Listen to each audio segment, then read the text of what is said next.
شیلا رضا صاحبہ، ایک بات کی تائید یا تردید کیجیے گا. کہا یہ جاتا ہے اب تو جو ہونا تھا وہ تو ہو گیا، اور اس سے اچھے کی ہم امید رکھتے ہیں، اور امید اچھے کی ہی رکھنی چاہیے.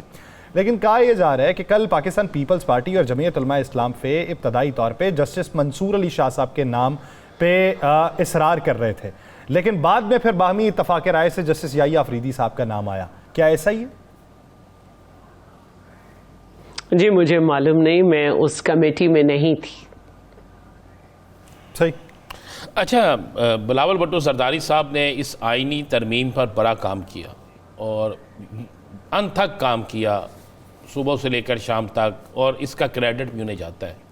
جب آپ سمجھتے ہیں کہ وہ ایک آئینی ترمیم جو ناممکن تھا اس کو ممکن کر سکتے ہیں، تو کیا بلاول بھٹو زرداری صاحب آنے والے دنوں میں اس پاکستان کو اس بحران سے نکالنے کے لیے، جو معاشی بحران ہے، جو عوام کی مسائل ہے، اس پر حکومت میں آ کے اپنا رول ادا کر رہے ہیں؟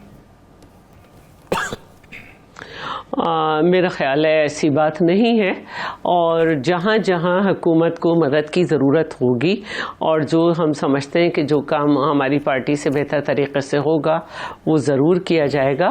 آپ کے پروگرام کو بالکل آخری لمحوں میں میں نے سنا، جب مجھ سے پہلے تو فواد چودھری کہہ رہے تھے وہی لوگ ہیں وہی رہے ہیں، لیکن اب کی دفعہ آپ اس میں نہیں ہیں، بس یہ غم ہے آپ کو. تو جی فی الحال ہم اور کسی طرح آپ کی بات نہیں بن پا رہی ہے، یہ وہ بیچارے کہنا بھول گئے. تو بات یہ ہے کہ دیکھیے اسپلٹ مینڈیٹ ہے، اور پاکستان پیپلز پارٹی کی پوزیشن ایسی ہے کہ پی ایم ایل این نے حکومت بنائی تو یہی آفر پی ٹی آئی کے لیے بھی تھی، اور فلور آف دا ہاؤس پہ جو ہے یہ بات چیئرمین بلاول نے کی کہ اگر آپ بناتے تو ہم آپ کوئی بھی سپورٹیو ہوتے جیسے اس حکومت کے سپورٹیو ہیں، کیونکہ دوسری صورت کا مطلب ہے کہ پارلیمنٹ کو بند کر دیا جائے. کیا وجہ ہے کہ وہ کام جو حکومت نہیں کر پا رہی، یعنی اپنے تمام ریسورسز کے باوجود بھی، وہ کام پاکستان پیپلز پارٹی کے ہاتھ میں؟ ایسی بات نہیں ہے. بات یہ ہے کہ جو پہلے دن ترمیمات آنی تھیں اس میں ایک تاثر یہ دیا گیا جیسے وہ آج ہی پاس ہو جائیں گی، جبکہ وہ ایک مسودہ تھا جس میں کوئی 56 یا 55 کچھ آرٹیکلز کی امینڈمنٹ تھی، لیکن اس کو بھی یہی کہا گیا تھا کہ مختلف بار کونسلز کے ممبر کے ساتھ جو ہے تبادلہ خیال کر کے، یا کون سا صحیح لفظ ہوگا قانونی طور پر، وہ کر کے بنایا گیا ہے، لیکن اس کو کوئی فائنلائز نہیں ہوا تھا. تو اس کو پتہ نہیں کون کون سے کالے سانپ اور پتہ نہیں کس کس کا نام دیا گیا. بہرحال جو بھی تھا، ہر ایک نے اپنی ذمہ داری دکھائی، اور ایک وہ کام جو کہ سی او ڈی میں جو ہے وہ جس کا خواب دیکھا گیا تھا اس کو پورا کیا. اس کے سگنیٹری سبھی لوگ تھے، تو وقت جب بھی آ جائے وہی اچھا ہوتا ہے. اچھا، 26ویں آئینی ترمیم ہو گیا، بڑا شور مچا ہوا ہے، اور یہ بات وہ بڑے سیاستدان کر رہے ہیں جن کی باتوں کے متعلق آج کل کہا جاتا ہے ٹی وی پہ جو وہ کہہ کے جاتے ہیں ویسے ہی ہوتا ہے. تو کہہ رہے ہیں ابھی 27ویں بھی آنی ہے اور 28ویں بھی آنی ہے، کوئی ایسا ہے؟ میں نے ایسی کچھ بات نہیں سنی ہے، اور میں نہیں سمجھتی کہ اتنی جلدی آ سکتی ہے اور اس پہ بہت کچھ ہو سکتا ہے. ایسا نہیں ہے، ابھی تک ایسی کوئی بات نہیں ہے. اور یہ بھی اتنی بات نہ بنتی ہے اگر مختلف نیریٹیوز جو ہیں وہ کریٹ نہیں کیے جاتے کہ پرسن اسپیسیفک اور فلاں فلاں. تو میں یہ سمجھتی ہوں کہ یہ نہیں کرنا چاہیے تھا، کیونکہ آپ ایک ایسی پوزیشن پہ کھڑے ہیں اور ایک ایسے لیڈر کے ساتھ کھڑے ہیں جس کا کچھ پتہ نہیں ہوتا.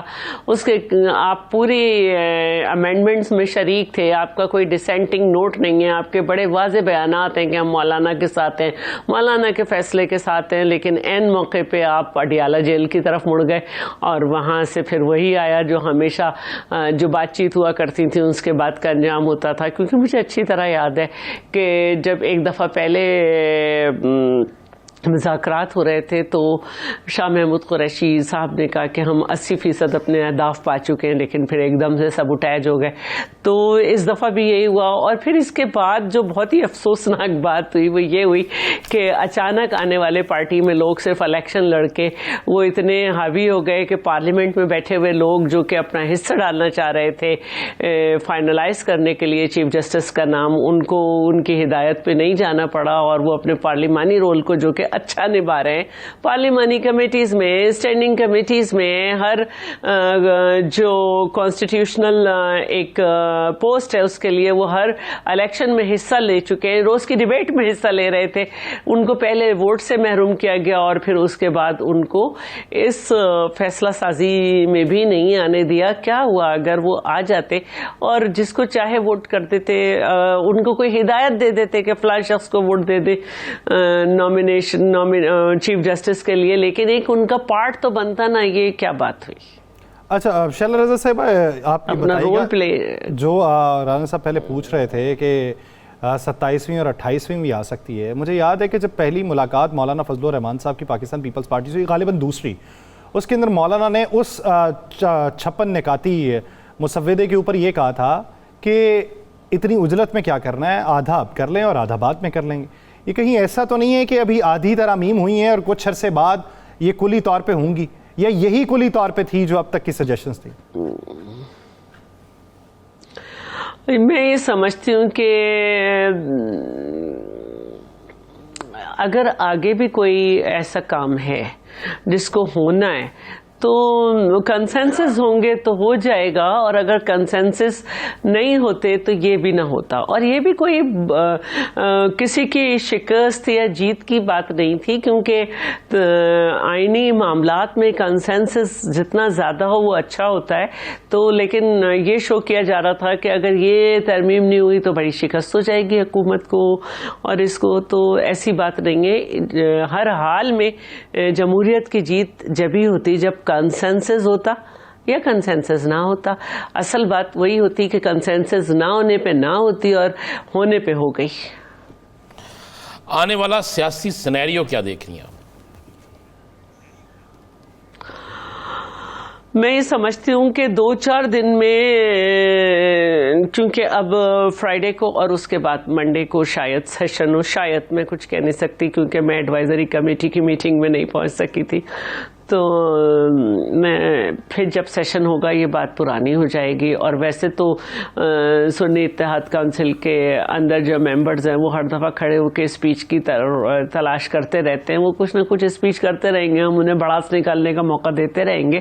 اور ہماری پوری توجہ جو ہے اکانومی پہ اور اپنی فارن پالیسی پہ ہی رہنی چاہیے، کیونکہ اسی میں اب ہمیں آگے بڑھنا ہے. اچھا، جس طریقے سے خواجہ آصف صاحب، کیونکہ بامی اتفاق رائے سے منظور ہوئی تو اس کے پیچھے کے مقاصد تو سبھی کے سیم ہوں گے. خواجہ آصف صاحب نے کہا کہ ہم 17 کو اختیار نہیں دے سکتے ملک چلانے کا، پارلیمان چلانے کا. اب آپ سمجھتی ہیں کہ اس کے بعد یہ سارا اختیار واپس پارلیمان کے پاس پہنچ چکا ہے، اب کسی اور کے پاس نہیں ہے؟ دیکھیے، اس میں کوئی شک نہیں ہے کہ پارلیمنٹ سپریم ہے اور پارلیمنٹ کے جو اختیارات ہیں ان کو واقعی واپس لینا چاہیے اور ہر ایک کو اپنے اختیارات کے ساتھ اپنے ڈومین میں کام کرنا چاہیے. یہی طریقہ ہے. بہت عرصے سے ڈومین کراس ہو کے جو معاملات ہوئے اس سے ملک کہیں نہیں پہنچا.